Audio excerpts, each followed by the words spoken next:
Hello everyone, welcome back. I'm Inside Elections. The date is Tuesday, December 30th, 2025, and today we're going to be talking about how the Republican gerrymandering in Kansas could actually lead to Democrats winning a Senate seat. Okay, so in 2026, there's a Senate election in Kansas.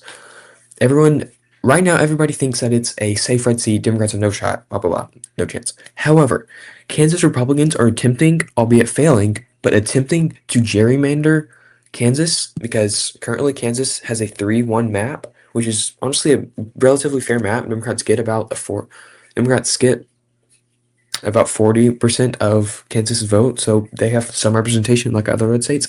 But Republicans are trying to get rid of this. Sherrie Davids, the representative from Kansas 3, is Republicans are attempting to oust her. She is a popular Democrat and the Republicans know that the only way they can get rid of her and make Kansas a 4-0 delegation is by gerrymandering her out. So while Republicans are currently failing to do so, the efforts have been stalled. The state legislature, sort of like Indiana, isn't too open to the idea of gerrymandering their state. But should they open up? Should the National Republicans put too much pressure onto them and to make them vote for redistricting, for gerrymandering? If Sherrie Davids is ousted, she could leave. She could run for the Kansas Senate. Now, she is not just a regular Democrat in Kansas. She is a popular Democrat. She won her district by 11 points. You see, 10.8 points. We can look at the actual demographics for Kansas's third. This is Kansas's third district. In 2024, Kamala Harris won 51.2% of the vote. Donald Trump won 47.1% of the vote. Kamala Harris only won this district by 4 points. By 4 points. And Sherrie Davids won it by 11. She overperformed the Kamala Harris by 7 points. And Kansas is a red state. Yes, it's a safe red state. But it's not as safe red as some of these other states. It was Trump plus 16. In 2024, it was Trump. Wasn't safe. It was Trump plus 14.6. In 2016, it was Trump plus 21, but it's narrowed up lately. This is a state, one of the very few states recently that's been shifting relatively to the left. And Kansas is not a state that will not elect Democrats. They have a Democratic governor. They have a Democrat lieutenant governor. They are open to electing popular statewide Democrats. So if they redistrict and they oust Sherrie Davids, if she runs for the Kansas Senate, we could have a similar situation to Ohio on our hands. A popular Democrat running for statewide Senate in a red state that has a chance of winning. Not a high chance whatsoever. I'm not saying that. I do not think that she would win. I'm saying that she would have a chance to win the Senate race. And that combined with Donald Trump's approval rating right now on RCP, there's so many different aggregates. It's hard to tell what his actual approval rating is. This has him negative 11, but I mean, there's some polls, some like Insider Advantage, a very Republican bias inaccurate poll has him up 9, which kind of skews the average. So I don't know his exact approval, but it is double digits of disapproval. It just is. Combined with, Kansas is in the middle of nowhere. It is a state of farmland, it is a state of agriculture, it is a state of farmers. And farmers are getting hurt a lot with the current Trump administration. They just are.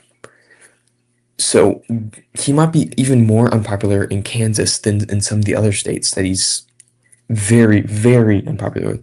There's actually, let's see if we can find it. Kansas Trump approval. If we can find it. Trump approval, all 50 states. Can we find this here? Sorry about this. I'm just trying to. Okay, I can't find it. But Donald Trump is negative in Kansas by about 2 points. He is negative in the safe red state that he won by 16 in 2024. So it is not out of the realm of possibility for Sherrie Davids to get ousted, to get gerrymandered out, to give Republicans this extra seat, for her to run for the Kansas Senate and get within 5 points, if not win the Senate race. So we're seeing nationwide, Republicans are, it's backfiring. Their gerrymandering is backfiring against them. We can look at the current state of the gerrymandering war. House. Democrats have 5 seats in California that they gerrymandered. Utah Democrats have got an extra safe seat in Utah. Republicans took 5 for themselves in Texas, 1 in Missouri, 1 in North Carolina, tried to in Ohio, but it failed. It's not going. They redistricted Ohio, but it's not going to change anything. Marcy Kaptur is still going to win this district.